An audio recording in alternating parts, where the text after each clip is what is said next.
So what I will do is first explain to you what the mandate of this commission is. Then I'll tell you about our meeting with the government of Odisha this morning and some further details, and then we'll have some questions and answers. First of all, you know, the commission's job is to, very broadly speaking, make recommendations on how to divide the union's tax revenues between the central government and the state governments. That is called the vertical devolution. And then whatever is the share of the states, how to divide that between among the 28 different states. That is called the horizontal devolution. Now, stepping back a little bit further, the way the full tax system works in India is that there are certain taxes that go directly to the state governments. So, for example, state GST, SGST, that goes directly to the state government. Then any taxes on liquor are levied and collected by the state. Similarly, any taxes on petrol, value-added tax on petrol, for example, is levied and collected by the state. So that some of these taxes go directly to the state. Similarly, there are few taxes that go directly to the central government. Anything that's related to any tax revenues that are related to the union territories, they go straight to the central government. Any cesses and surcharges that the central government levies, they also go directly, all of it, to the central government. The rest of the union taxes, union tax revenues, including income tax, corporation tax, custom duties, etc., states' share of the GST, the center's share of the GST called CGST, center share in IGST, they all go into a common pool. This pool is what is called the divisible pool, and this is the one that this commission recommends how it should be divided between the center and the states, and then how should the state share be divided among the states. So on vertical devolution, 15th Finance Commission, which preceded this commission, had recommended that 41% should go to the states and remaining 59% should go to the central government, and that becomes the part of the central government's revenues, and states' share then is further divided through this horizontal devolution among the 28 states. Okay, and that is now the commission also makes some other grants. There are grants to the third tier of the government system, meaning the Panchayati Raj institutions and municipal institutions in urban areas. So that's one set of grants. Second set of grants are given on for disaster relief, and that is related to the SDRF, the state disaster relief fund.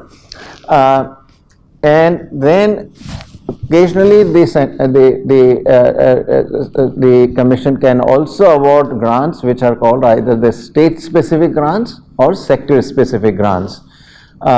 State specific will go to specific state to which the grant has been recommended, and sector specific relates to sectors like health, education, etc. That is the full extent. All the grants are given. They come out of the central government's budget. Okay, so that is very important to understand, that whereas the devolution is out of a common pool of tax revenues, and therefore once decided that let's say under 15 finance commission 41% must go to the states, then that is states revenue. It's the right of the states. Grants are coming from the central government's budget. So there is a difference in that, and sometimes it has happened that the central government, whereas on the devolution, always the recommendations of this commission have been accepted and implemented, Occasionally, when it comes to grants, because they are coming from the central government's budget, there have been occasions when the central government did not release those grants, as you know, in the case of some of the grants that the 15th Finance Commission had recommended. So that is the rough mandate of the Finance Commission. Now, as a part of preparatory work, the Commission meets, carries out very wide-ranging consultation. It consults a large number of the ministries of the central government. It consults every single state, and our visit right now to Odisha is a part of that state government consultation. But going beyond that, we also have consulted at least 4 previous finance commissions, meaning the chairman and the any available members of those finance commissions. We have also consulted the experts in every single state. So we went to 4 or 5 different cities and then invited the states in the vicinity of that city. So that way we got experts from all the states who came and gave their views on how the Commission should carry out its mandate. We also try to consult the eminent persons. In general, we are open to anybody giving us any recommendations, any suggestions. So there is a website of the Commission where anyone, any citizen of India can send an email making certain recommendations. Okay. So today, as a part of that consultation process, we had a long meeting in the morning with the Chief Minister of Odisha and his government. As a part of that, we had some remarks made by the Chief Secretary, some remarks, a speech delivered by the Chief Minister. We also then had a long presentation by the Principal Secretary Finance, who is present here. This was a very impressive, very long presentation, bringing together both the economic development of the state of Odisha, but more importantly, focusing specifically on the finances of Odisha.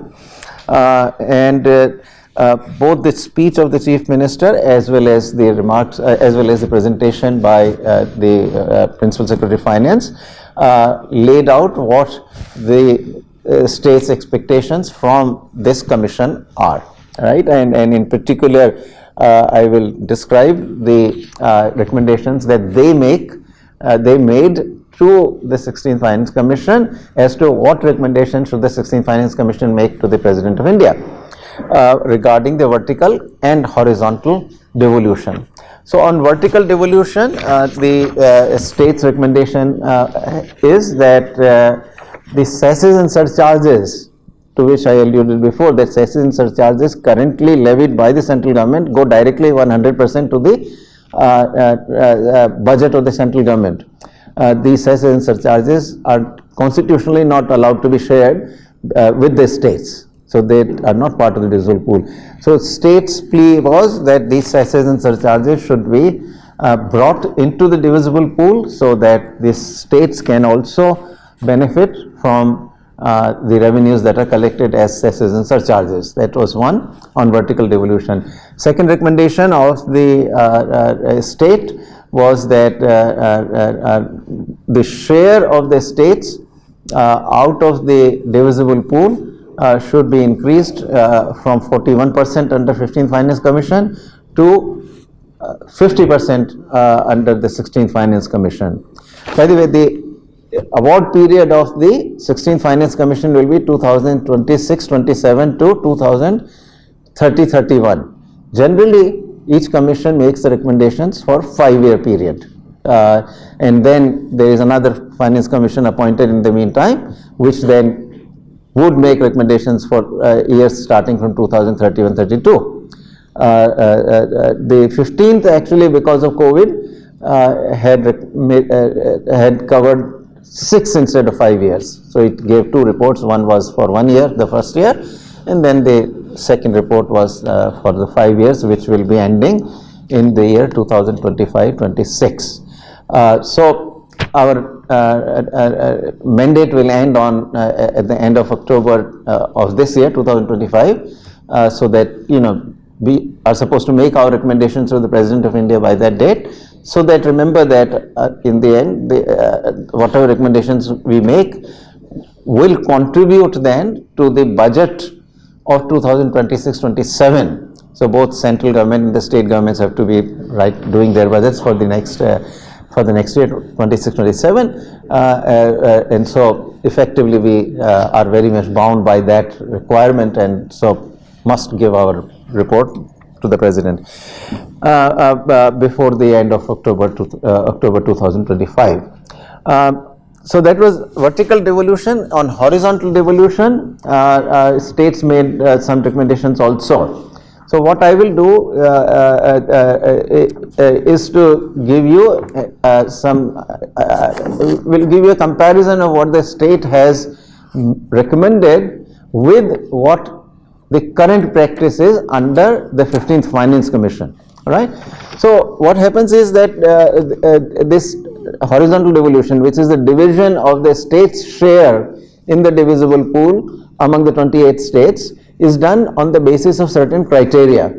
For example, under the 15th Commission, 15% of the divisible pool is distributed according to each state's share in the total population of India. So if a state has 5% share in the population of India, then 15% of the divisible pool is given to it on that basis, meaning 5% of the 15% of the divisible pool is then given to that state, and similarly for the other states. Similarly, area is another criterion that is commonly used. So once again, if a state has 3% share in the total share in the total area of India, then say under 15 that was 15%, 15% of, so 3% of the 15% goes to that state. Okay, so this is how it is done. So on population, 15th Finance Commission had said 15% weight should be given to population. The recommendation of Odisha on this is a slightly different one. What it said was that weight can be kept at 15%, but we should think of population a little differently. We should look at the share of vulnerable population, meaning SC, ST and old age. Old age defined as anybody who is 80 and older. That what is the share of, let's say, Odisha in India's total population of SC plus ST plus old age. So they are recommending, this is a very new thing that the state has recommended, that rather than use the entire population as the criterion, use the population of the vulnerable sections of the society. Okay. On area, again the weight was reduced by or the recommendation of Odisha is that instead of 15, only 5% weight should be given to population, and only 5% weight should be given anything related to area, and actually they define the replace really area by the density of population, that instead of area, use density of population as the criterion and reduce the weight to 5%. Then forest and ecology, that had a weight of 10% in the 15th Finance Commission. The recommendation of Odisha is to replace forest and ecology by only forest cover, and the weight be kept at 10%, which is the same as in the 15th Finance Commission. Now, one very important criterion that several of the recent finance commissions have used for devolution, horizontal devolution, is called the income distance criterion. The weight was 45% under 15th, and Odisha's recommendation is also to keep it at 45%. Now, income distance, effectively what it tries to do is the lower the per capita income of a state relative to the state with the highest per capita income, the more the share of that state in the divisible pool. So this particular criterion is used to do some sort of what is called the equalization. The philosophy being that every state should be able to provide at least a minimum level of public services to its citizens. And sometimes if a state is very poor, then its own revenue resources are very meager, and therefore it should be awarded a bit more to compensate for the gap that might exist, for the fact that using purely its own resources, it may not be able to provide that minimum level of the public services. So that weight is generally very high, and it's 45 both under the 15th Finance Commission and under the recommendations that Odisha government has made. Then a fifth criterion that the 15th Finance Commission had used was tax and fiscal effort by the state. This is a measure of how much revenue is the state raising on its own. So 15th had given 2.5% weight to that, but excuse me, the state of Odisha has said that instead of that, we should use a criterion called fiscal discipline. More disciplined is a state, more fiscally responsible is a state, higher the weight, they higher the devolution to it, and it recommends that as much as 15% of the divisible pool should be given on the basis of this fiscal discipline. And finally, last is a demographic performance variable, which is 15th Finance Commission used the total fertility rate, opposite, 1 divided by the total fertility rate as the criterion, and gave 12.5% weight to that criterion, and the Odisha government wants to keep that but reduce the weight of that to 10%. So if you look at all the weights, 15% for modified population, 5% for population density, forest cover 10%, per capita income distance 45%, fiscal discipline 15%, demographic performance 10%. That will add up to 100. Then there was some discussion on issues of local body grants and disaster relief grants. That was more or less the broad discussion on the finances. We also in general discussed the very good performance that Odisha economy has exhibited over the last couple of decades, and the transformation that has gone through. We discussed a little bit about what more could Odisha do.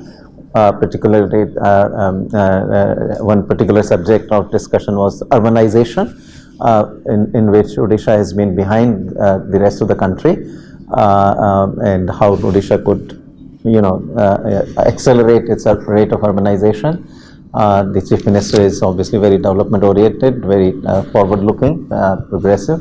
So as an economist, I gave some suggestion to him and to the government of Odisha. So that is the overall discussions we have had. We will now be meeting after this press conference the representatives of the local bodies, both rural and urban, and the representatives of trade and industry, and perhaps for political parties.